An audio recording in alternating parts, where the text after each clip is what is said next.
Kumusta po kayo, Ate B? Ako po si Lira. Sabi ng mga matatanda sa amin sa Iloilo, may mga tao raw na ipinanganak na bukas ang pinto. Hindi pinto ng swerte, kundi pinto para sa mga bagay na hindi dapat nakikita. Bata pa lang ako, ramdam ko na ang bigat. Kung saan ako magpunta, laging may aksidente at laging may namamatay. Akala ko noon ako ang biktima. Akala ko ako ang malas. Hanggang nakilala ko si Paul. Noong una, akala ko siya na ang magliligtas sa akin. Pero mali ako.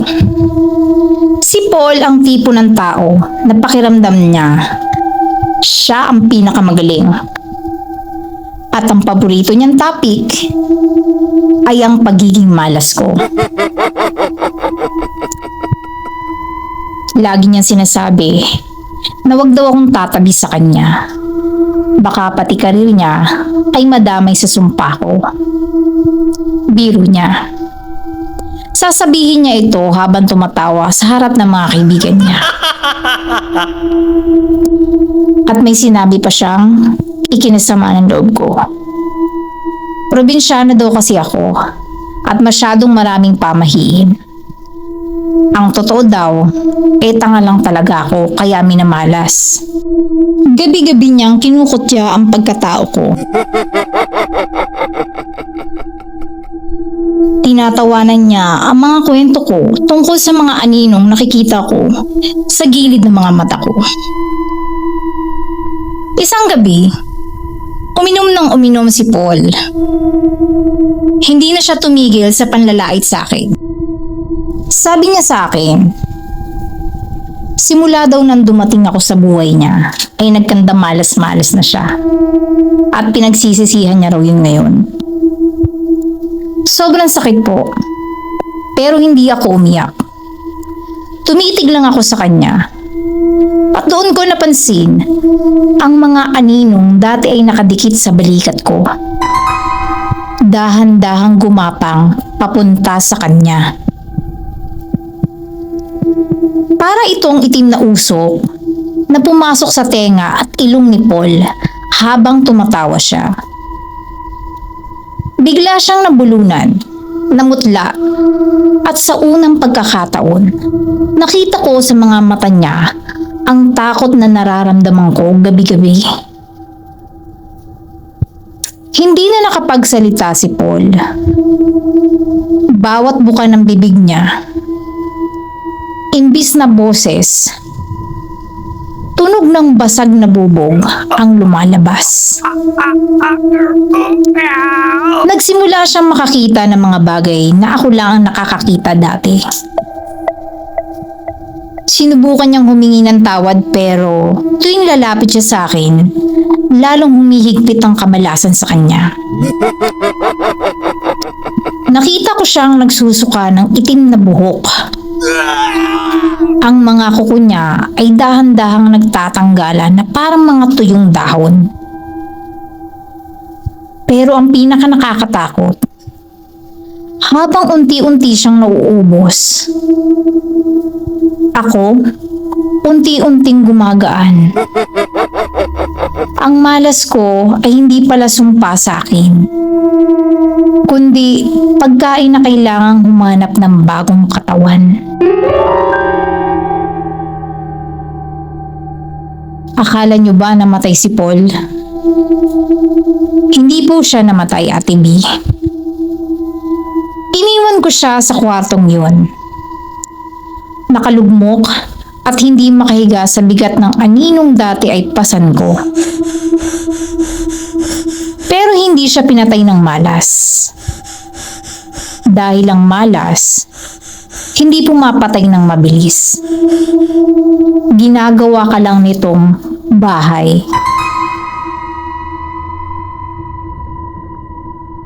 Sa bawat hakbang ko palabas ng pintong iyon, naramdaman ko ang pagsikat ng araw sa balat ko. Yung init na matagal ko nang hindi nararamdaman. Ang mga aninong dati ay nakasunod sa akin, ngayon ay may bago ng amo. Hindi na ako lumingon. Hindi ko na kailangan marinig ang kanyang pagsisisi. Ang bawat panglalait niya noon ay naging rehas na nagkukulong sa kanya ngayon. Ate B, ilang taon na ang lumipas. Wala na akong balita kay Paul. Sabi nila, bigla na lang siyang nawala na parang bula.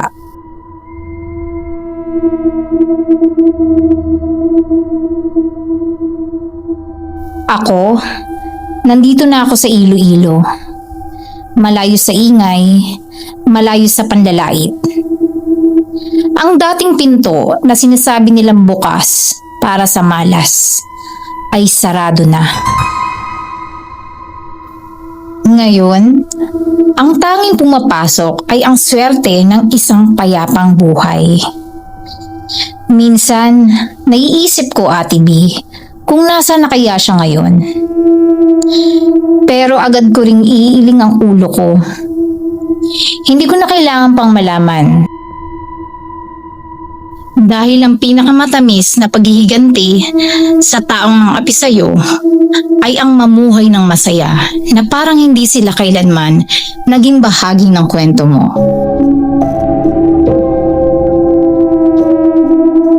Kamusta po kayo? Ako po si Henry. Sabi ni Papa, simula nung ipinanganak ako, doon nagsimulang mamatay ang swerte sa pamilya namin. Henry, bakit ganyan kasi ang kilos mo? Kaya tayo minamalas dahil sa kabaklaan mo. Palaging bulyaw niya habang nakaturo sa akin. Lalong lumala nung lumipat sa amin si Tia Claire at ang dalawa niyang anak na si Jojo at Ruel. Nakitira sila nung mabenta ang bahay nila. Pero ang sabi ni Tia Claire, may malas kasi dyan sa bahay niyo, kuya. Tingnan mo, pati asawa mo lagi may sakit. Simula na magdalagay ang anak mong nagmamanicure. gabi-gabi, naririnig ko ang bulungan nila. Ako daw ang itim na tupa. Ako ang dahilan kung bakit tuyo ang pitaka ni Papa at kung bakit lagi nakaratay si Mama. Habang tumatagal, Ate B, parang nilalamon kami ng bahay. Si Mama hindi na makabangon. Nanunuyo na ang mga balat niya. Sila Jojo at Ruel naman, ang mga batugan, walang ginawa kundi matulog at kumain. Pero pansin ko, palagi silang busog. Kahit walang pambili ng ulam si Papa, lagi may ninunguya si Tia Claire sa madidilim na sulok ng kusina. Oh, Henry, tingnan mong ginawa mo sa nanay mo. Ang sabi ni Tia Claire habang hinahaplos ang buhok ni Mama. Pero napansin ko, tuwing hinahaplos niya si Mama, lalong nangingitim ang mga kuko ni Mama. At tuwing magdarasal ako sa tabi ni Mama, biglang magwawala si Tia Claire. Sasabihing masakit daw sa tenga ang boses ko. Akala ko, malas lang talaga ako, kaya pati dasal ko, hindi tinatanggap. Isang gabi, nawala ng kuryente.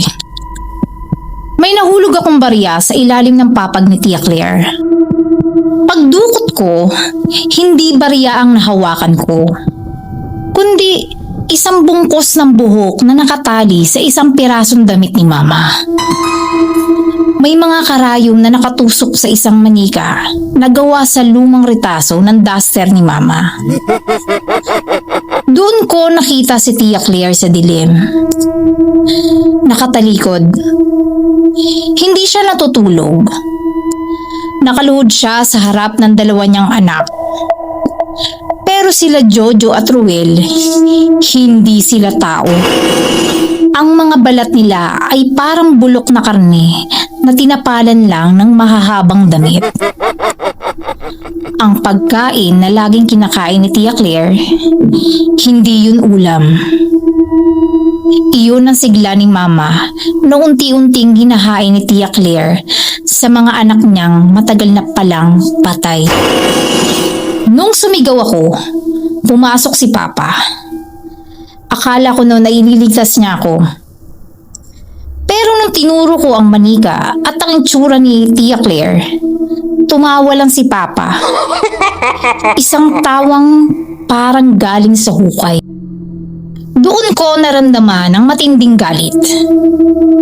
Kung ako ang malas na sinasabi nila, sige, ibibigay ko sa kanila ang tunay na kamalasan.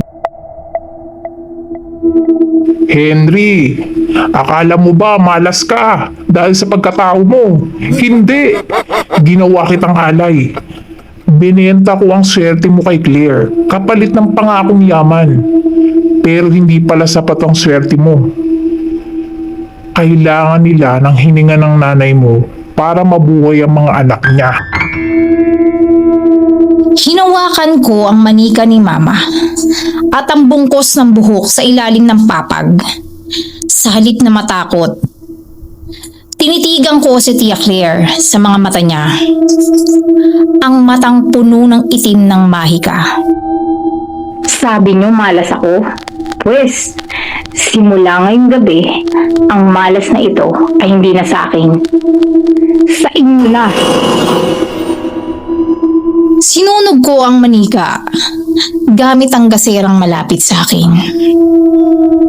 Hindi ko alam, Ate B, bigla akong nakakuha ng lakas ng loob.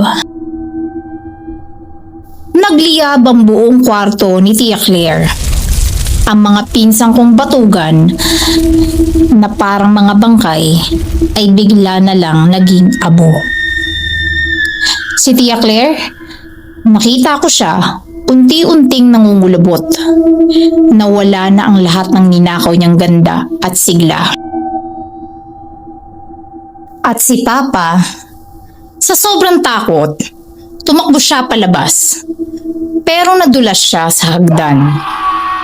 Ang huling pagkakamali ng isang taong nagbenta ng sarili niyang anak.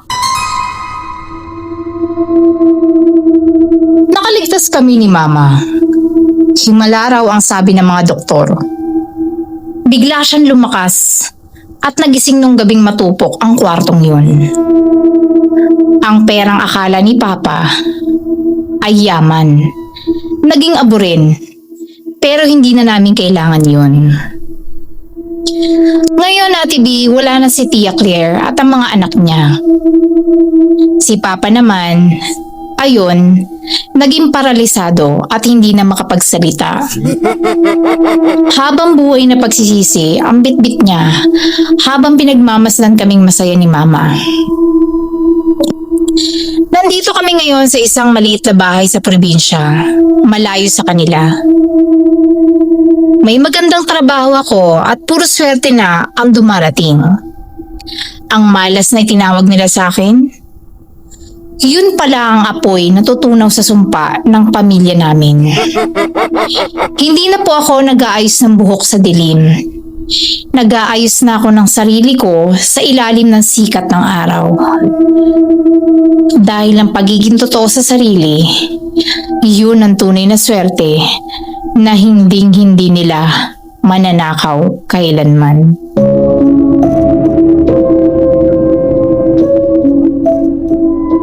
Ate B, ako po si Jen. Bago lang ako dito sa Makati, sa isang kondo sa Salcedo. Ang amo ko, sina Sir Robert at Ma'am Elena. Mukhang desente. May anak silang dalaga, si Clarice. Pero simula nang pumasok ako, parang may mali. Ang laki ng unit, ang dilim-dilim. Bawal buksan ang mga kortina sa umaga. Ang sabi lang ni Ma'am Elena sensitive daw sila sa liwanag. Magkaka-rashes daw sila. Pero ang pinagtataka ko, bawat kanto ng bahay may nakasabit na mga salamin na nakatalikod sa pader. Lahat ng salamin sa bahay nakatakip ng itim na tela.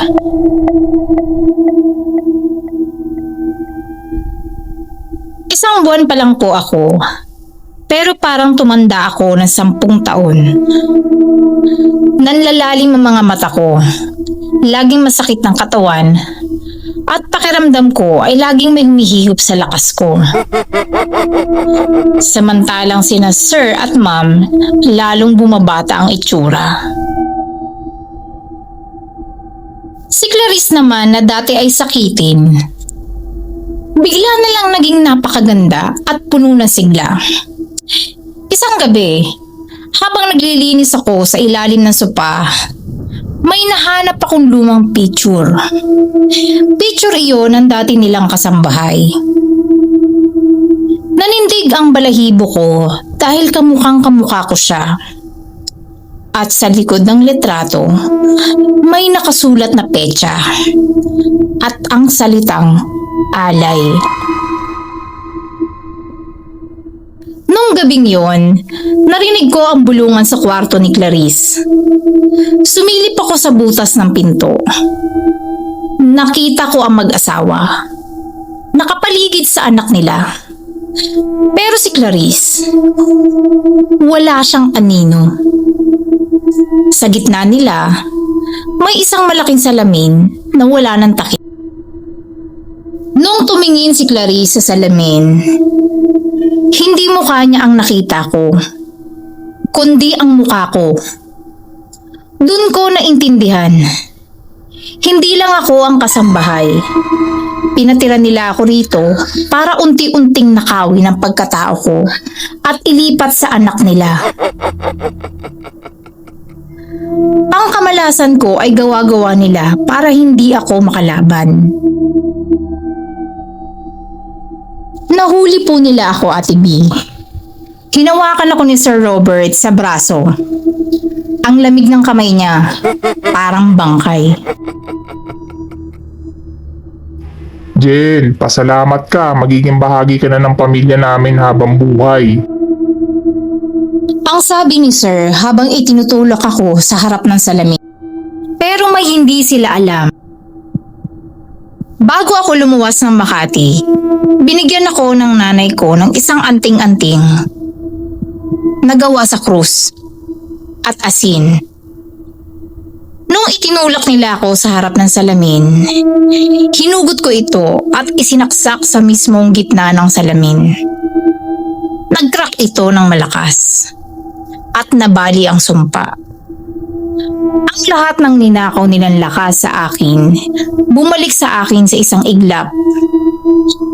Pero ang mas nakakatakot, ang mga salamin na nakatalikod sa pader ay biglang humarap.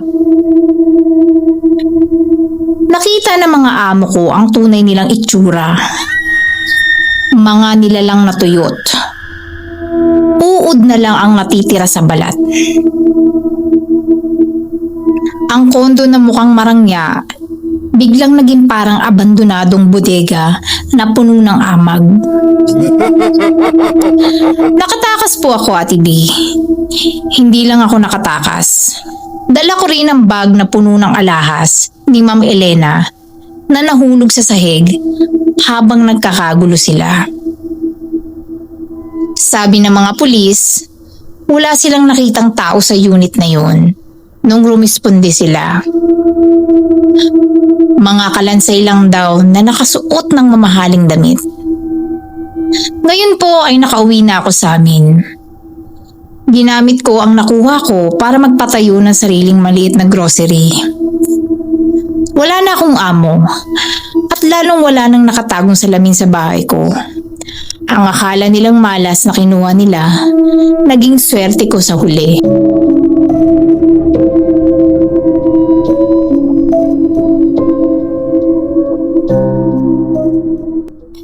Ate B, si Gordon nga po pala. Taga Marikina na ako ngayon. Lumipat ako para sa fresh start sana pagkatapos kong mag-resign bilang isang pump attendant. Akala ko kapag malapit sa ilog at sa mga sikat na kainan, magiging chill lang ang buhay ko bilang isang digital designer. Pero iba ang sumalubong sa akin. Doon ako kumuha ng maliit na apartment malapit sa isang lumang pagawaan ng sapatos. Noong unang gabi ko ay okay naman. Pero nung sumunod na araw, habang nag-aayos ako ng cable ng setup ko, napansin ko yung pusa sa labas. Nakatitig sa bintana ko. Tapos biglang kinalmot-kalmot yung salamin. Pagtingin ko po, may nakasulat na alikabok doon sa labas ng bintana. Ang sabi sa sulat ay, "Isaoli mo." Nagtaka po ako. Sabi ko, baka batang makukulit lang ang gumawa nito. Pero napaisip din po ako, Ate B. Kasi second floor po ako nakatira. Wala rin naman balcony. Paano maaabot ng bata yung ganong bintana?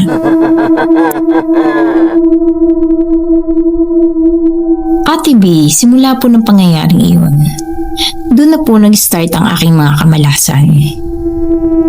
Yung internet ko na laging nawawala tuwing alas 3 ng umaga. Yun yung oras na kailangan ko mag-submit ng mga design.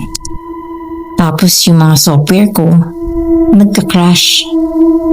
Isipin mo gumagawa ko ng logo para sa isang printing shop. Pag save ko, ang lumalabas na file name ay Paalam Gordon, EXE. Nakakapagtaka ang mga pangyayaring yun. At hindi lang po trabaho ang tinamaan. Isang gabi, bumaba ako para bumili ng pagkain sa bayan. Habang naglalakad ako sa gilid ng Marikina River, biglang namatay lahat ng street lights. At sa gitna ng dilim, narinig ko yung tunog ng mga makina ng sapatos.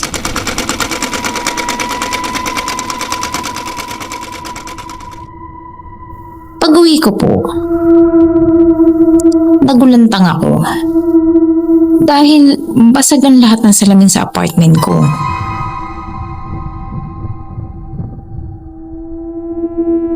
Maliban po sa isang salamin sa CR. Pagtingin ko sa reflection ko, wala po akong mga mata. Itim na butas lang. Doon ko na-realize, hindi lang ito malas. May sumusunod sa akin mula pa sa dati kong buhay. At nahanap niya ako rito sa Marikina. Yun ang pagkakaalam ko. Naging miserable po ang buhay ko. Nawalan ako ng mga kliyente. Laging sira ang gamit at halos hindi na ako makakain dahil lahat ng pagkain bilhin ko ay agad na napapanis kahit bago pa lang naman.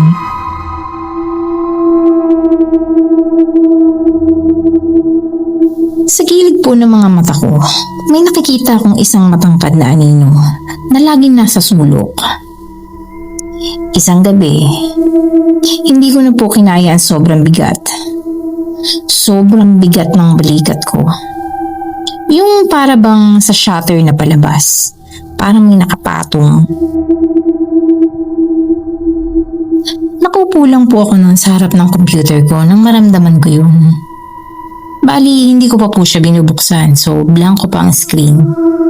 Tapos, nagulat na lang po ako nang biglang bumukas yung printer. At dahan-dahan lumabas yung papel. Kinuha ko po yung papel, Ate B. At nakita ko po, may drawing ng isang lalaki na kamukhang-kamukha ko. Nakahiga sa kama at may itim na figura na nakahawak sa leeg niya. At hulaan niyo kung anong caption. Matulog ka na, Gordon. Yun lang po ang nakalagay. Doon na po ako naiyak. Sabi ko, ano ba ang nagawa ko? May mali ba akong nagawa? Nagtatrabaho lang naman ako ng maayos. Doon ko naramdaman yung lamig ng kamay sa pisngi ko. May bumulong sa akin. Ibalik mo ang hindi sa'yo.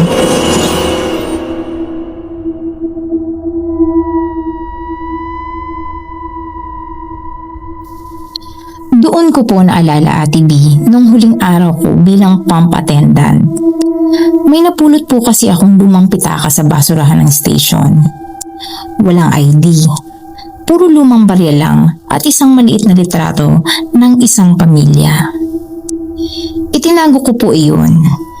Bala ko naman sana talagang isurrender. Pero nakalimutan ko dahil sa sobrang busy sa pag-resign.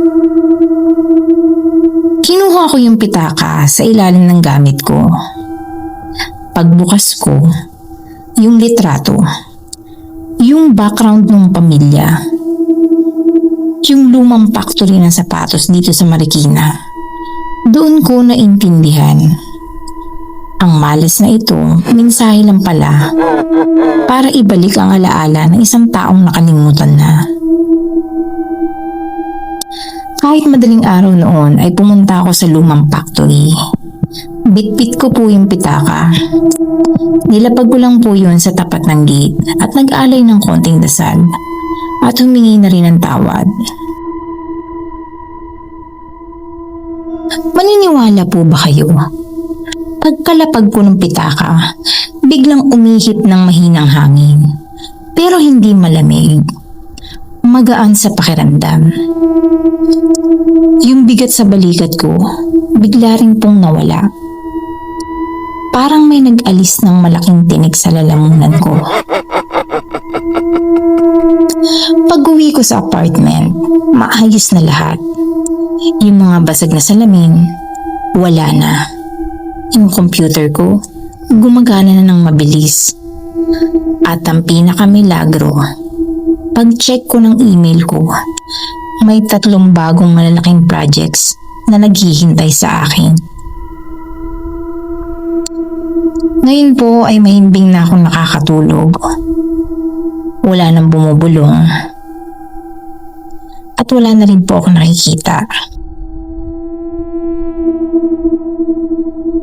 Simula po nun, Ate B, hindi na ako pumupulot ng kahit ano. Baka mamaya kasi may dala na namang kamalasan.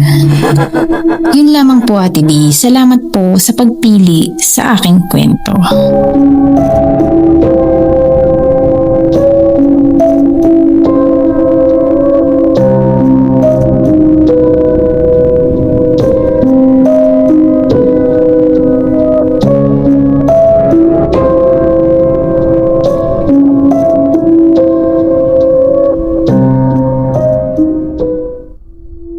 Magandang araw po. Share ko lang din po ang aking kwento. Way back 2003, sa probinsya namin. Itago niyo na lang po ako sa pangalang Jane. At ang kapatid ko naman po ay si Grace. Tungkol po ito sa lumang salamin na akala namin ay magdadala ng swerte. Taong 2003, nang mapansin namin na parang pinagkakaisahan ng malas ang kapatid kong si Grace. Kahit kasi anong gawin niya, palagi siyang nadidisgrasya. Kung hindi naman, ay nagkakasakit. O laging may nawawalang gamit.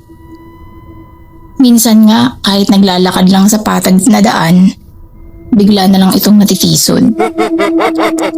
Sabi ng mga matatanda sa amin, baka raw may nuno o engkanto na napagtripan siya. Pero isang gabi, umuwi si Grace na may bitbit na isang salamin. May mga kakaibang ukit ito sa gilid. Napulot niya raw po ito sa likod ng lumang sementeryo malapit sa amin. Kinaumagahan, matapos niyang makuha ang salamin, Biglang nagbago ang ihip ng hangin. Ang kapatid kong laging malas, biglang naging napakaswerte. Nanalo siya sa munting paluwagan sa amin. Nag-blooming din siya at ang gaan-gaan ng pasok ng pera sa kanya. Pero habang sumasaya si Grace, parang napapansin kong unti-unting nagbabago ang ugali niya. Naging suplada siya at madalas nakatitig na lang sa salamin. Isang gabi, naabutan ko si Grace sa harap ng salamin na yon. Hindi ko po makakalimutan ang eksenang nakita ko. Nakatitig lang siya sa refleksyon niya. Pero may mali. Ang refleksyon ni Grace sa loob ng salamin ay hindi kumukurap. Habang si Grace naman na nasa labas, ay basang-basa na ang mata sa pagod. Pero hindi niya maialis ang tingin niya sa salamin. Lumapit ako sa kanya ng dahan-dahan at tinawag ko ang kanyang pangalan. Pero hindi po siya lumingon. Ang boses na sumugot sa akin ay hindi boses ng kapatid ko. Parang pabulong na galing sa ilalim ng lupa ang tunog. Sinabi ng boses na iyon na sa kanya daw ang katawan ni Jane at isusunod niya daw ako. Doon ko po na-realize ang totoong nangyari. Ang salamin pala ay parang bitag ng mga masasamang espiritu. Unti-unti nitong hinihigop ang kaluluwa ng kapatid ko para mapalitan ng nilalang na nasa loob nito. Ang Grace na nakausap namin nito ng mga nakaraang araw ay peke na. Hindi ako pumayag na makuha nila ang kapatid ko. Naalala ko po ang turo ng lola namin noon kung papaano lalabanan ng mga ganitong elemento. Kinabukasan, tulog ang peking Grace. Palihim kong kinuha ang salamin at dinala ko ito sa harap ng altar namin. Nag-alay po ako ng konting dasal at nagtirik ng kandila. At kumuha din ako ng holy water at binuhusan ko ang buong salamin. Habang binubuhusan ko po ang salamin ng holy water, parang may maliliit na boses akong naririnig. Hihina, lalakas. At binanggit ko sa salamin na ibalik mo ang kapatid ko. Laking gulat ko po nang umusok ang salamin. At nakarinig ako ng matatalas na iyak ng mga kung anong nilalang mula sa loob nito. Kasabay nun, biglang nagising si Grace. Sumisigaw po siya sa kwarto. Patakbo siyang lumabas, umiiyak, at niyakap ako ng mahigpit. Ramdam ko ang panginginig niya. Sabi niya, parang galing daw siya sa isang pinakamahabang bangungot kung saan nakakulong siya sa isang madilim na kwarto. Nang tignan namin ulit ang salamin sa altar, kusa po itong nabasag sa maliit na piraso. At ang mga ukit nito ay tuluyang naging uling. Doon po natapos ang takot namin, Ate B. Doon po natapos ang takot namin, Ate B. Bumalik sa normal ang buhay namin. Nawala nga lang ang biglang swerte ni Grace. Pero ang mahalaga, ligtas siya at magkasama pa rin kami magkapatid hanggang ngayon. Natutunan namin na hindi lahat ng napupulot na akala mo ay swerte ay dapat iuwi sa bahay. Thank you po, Ate B.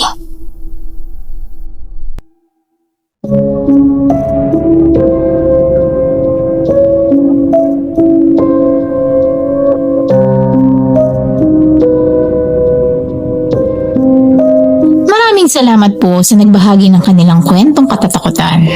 At syempre, maraming salamat din po sa ating tagapakinig. At kung nais niyo po magbahagi ng mga kwentong katatakutan, ipadala niyo lamang po ito sa aming email na btbhorrorstories@gmail.com. Huwag kang pipikit.